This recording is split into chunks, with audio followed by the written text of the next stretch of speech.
Welcome to Mr. Pronunciation Guide, where we master the art of pronouncing some of the world's most commonly mispronounced words. From tricky terms to curious names, we have you covered. Today let us dive in and learn how to say Yowamushi.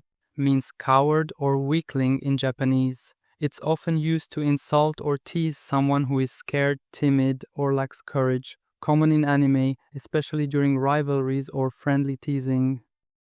Yowamushi. Yowamushi. Yowamushi. Yowamushi. Yowamushi. Yowamushi. Yowamushi. Check out more videos on pronouncing tricky words and names with confidence.